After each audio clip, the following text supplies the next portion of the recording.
Cheats for Battlefield 6 have been around even before the game launches, and I delved into the darkest corners of the internet to find them, and what I found might surprise you.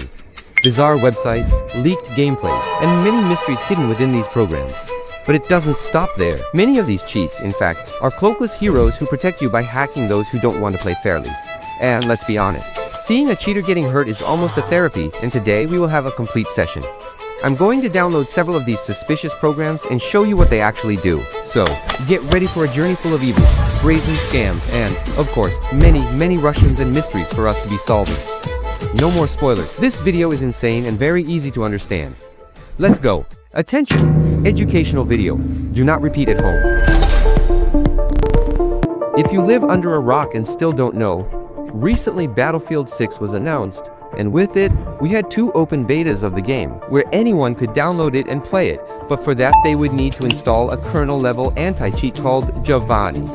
Anti-cheats that operate in the kernel are recent and super controversial. The reason is quite simple. They are extremely dangerous and intrusive. In short, your PC has 2 levels. User mode, where your normal programs run with limited access, and kernel mode, the heart of your system, with total control over everything. Conventional cheats operate in user mode, on par with common games and cheats. This coexistence allows the software to interact directly with the game's processes, reading its memory and manipulating its behavior to its due advantage. A famous example of these advantages would be the wall hack, where the cheat gets the location of enemies, which initially would not be visible to the player, and projects it on his screen so that he can see it. There is also the iBot, which is very famous and pulls the player's aim to guarantee the hit. In fact, this application you're seeing on your screen was quickly made with Lovable, an AI that allows you to create websites and web applications in a few command prompts and without knowing much about the application. I won't talk more about it, but it's fascinating, so take advantage of the fact that soon there's a little more about it.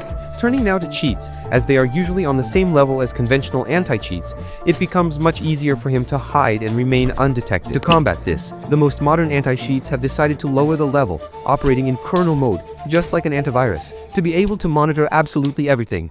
And that's where the danger lies. They can literally do whatever they want on your machine. Valorant's Vanguard anti-cheat is a famous example, criticized for being one of the most aggressive out there. But then you ask me, what if there is a security flaw in these programs? Well, your entire PC is vulnerable and you splinter, as has already happened with Genshin Impact, where malware used their anti-cheat to be able to infect victims with handswear. And now we have Jansen, who, according to E, is super advanced. In the first beta, they claimed to have barred about 300,000 attempts at cheating. But did they stop everything? That's what we're going to see. Going now to Google, I decided to search for BFC cheats.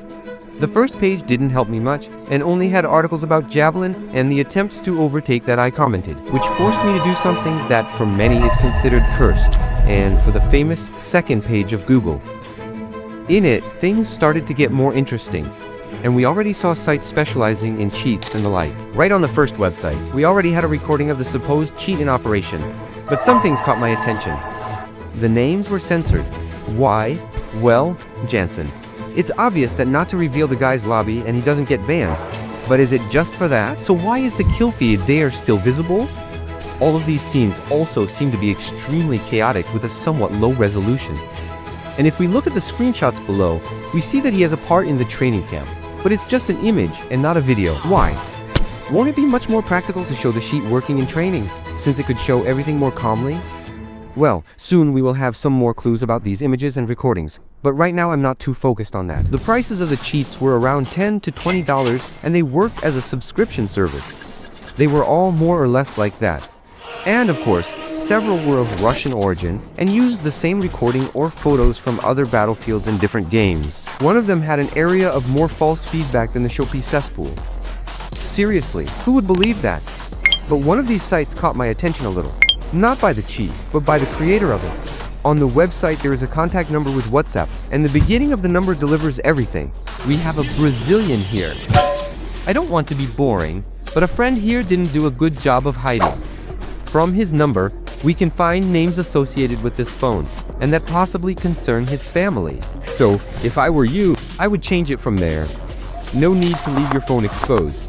My focus at this point was a free cheat that anyone could download, so I started looking for generic download sites, videos, and things like that. A video from a relatively large channel, even bigger than mine, was about this. The guy only had cheats, and all of them without any comments and thousands of views.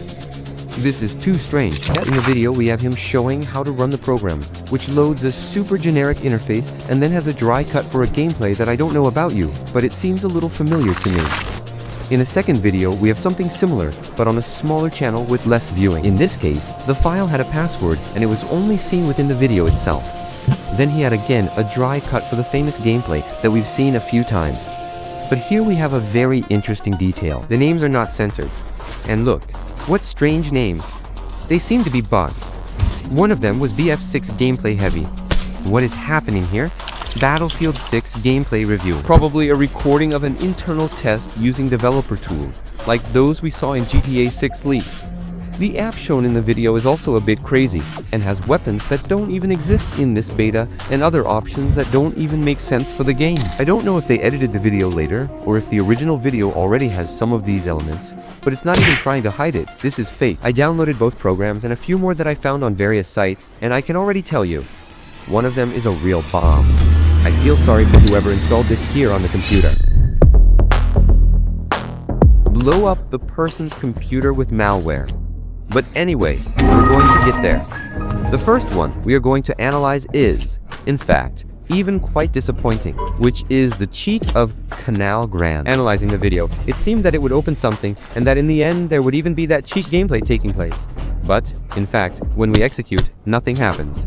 The reality is that this is one of the many fake software that, in fact, does nothing. The owner is likely to make money either from YouTube's revenue or from people's revenue by clicking and downloading on the site he provides. But one thing is certain, the owner of the channel is deleting the comments, because surely someone would have already complained that this does not work. Well, now let's move on to the second malware that came from YouTube. This second one started a little badly. Inside the folder we see a file with the image of the pike, which is good. It's strange, but we've already tested a different pike here. But this one is a little more peculiar. We also have several empty folders and Lua files, which are actually blank HTMLs. When executing, nothing. The report still points out some things, but most of them I analyzed. So far I thought it was another bait, but I was quite wrong. I tested it on several different scanners. Some even pointed to something, but most were not sure if it was malware or not. So I decided to get my hands dirty and analyze the code manually. I started by analyzing the strings, that is, the texts, within the binary to see if there was anything there that caught my attention. And well, I found something very eye-catching. Various JavaScript codes, and some of them obfuscated. Where have we seen this? That's right, in the stealers. There is malware that aims to steal 5 and sensitive information from the target, and they are called info stealers. They are widely used to apply scams, and I have already covered some of them here. A very present characteristic of them is the use of codes built to be undetected, not even read by humans. The famous obfuscated codes, which are most often made in JavaScript. Well, now our challenge is to decipher this code and understand what is happening there. And this is where things got complicated. With so many files, I needed to organize myself, and for that I used the solution I created myself, an analysis panel. With it I can catalog each malware and write down its origin, statue, and even create a mind map to improve visualization. I built this tool from scratch using Lovable, today's sponsor. Returning now to the investigation with everything organized, I used FileScan EO to extract the code from the binary. With this code in hand, I can see exactly everything from JavaScript. And at first it looks normal, but going down a bit, we start to see some pretty suspicious code. I got to some online tools, but they all gave an error. They couldn't deobfuscate it there, and looking very closely, I saw that at the end there were some random and slightly strange texts. They were probably made to break the decoders and make analysis difficult. So I've removed that here, and voila, the limbo code. Things started to make sense. This malware is cunning. Unlike what we thought, it tries to detect if it is being analyzed. It looks for suspicious usernames, analysis tools running, and even if it's present in a virtual machine. If he suspects anything, he just shuts down. If the environment is clean, he goes on the attack. But he doesn't have the virus inside him. He needs to download it, and for that he accesses a first URL that gives him the final URL from where he finally downloads the real malware. Then it adds a downloaded file to an antivirus exception list, and only then executes it. First I went to access the initial URL and, well, I was denied access. It gave an error. I needed some kind of credential. Going back to the code, we find two bizarre sciences. I used the second one and managed to access this site that returned the text in base 64, which when decoded, reveals the final link with the mobile. With the link and the first password, I finally managed to download it. And running it, well, it disappears. It just disappears. After that, I finish the scan and see the result. And he confirms to us it's A and one of the very evasive. Analyzing the EEPs and websites, we see that they are protected IPs and that they point to the United States, Germany, and India. If it weren't for the pig icon at the beginning, I'd give a lot of credit to whoever developed this here. He created a first part that disabled the antivirus, allowing the second Moro to run. But anyway, we have the first Moro here of the night, and we saw that if you were a cheater and downloaded this one, you possibly lost several summed accounts. But we still have one more malware to examine, and this one is even more bizarre and basically explodes the computer with malware. And as you can see here, several titles actually fell for it and downloaded. So let's close this analysis with a golden key. Now we've come to our final chapter and our latest malware. This one was very downloaded and different from the previous one. It is much more to the point. Playing it on VirusTotal, we only have 2 detections, which is a bit suspicious, but not so flashy. I then decide to execute him. In the folder, we have a file called executor.exe, and what do you think happens when I click on it? Exactly nothing. Absolutely nothing. The guys didn't even make an effort to create a fake cheat screen or anything like that. Honestly, what a lack of professionalism. But in the triage report, the story is different. Score 8 out of 10. That's never a good Sinopal. The 2 main suspicious actions are running hidden commands and downloading other files. Analyzing the commands he executed, we see that they are base-coded 1004, a classic trick for hiding text from a superficial analysis. Decoding, we've got this mess here, but if we remove these random characters, it looks like we have a real code. So I created a quick script in Python just to clean this up, and voila, we've got all the code clean. It is trying to disable antivirus on folders. For those who don't know, this command, although messy, it works.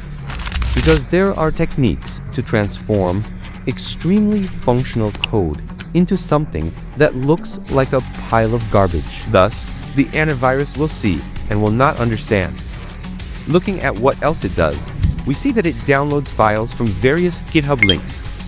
And well, what's in those files? All very amateur that would only work with the antivirus disabled. But either way, this would completely screw up your PC. But calm down, it's not over yet. Not satisfied, the program disconnects to several servers in Russia and downloads even more malware. And it wasn't 1 or 2, it's to really fill the victim's PC with all kinds of digital plagues. But okay, what's the summary of the opera? Don't use cheats, and for God's sake, don't download random shows from YouTube or GitHub. Well, I hope you enjoyed the video. This last piece of malware was pretty quick, but I wanted to show you it because I found it very interesting. Don't forget to check out Lovable, and if you like this more analytical video theme, leave your comment and feedback below. We are together and thanks, guys!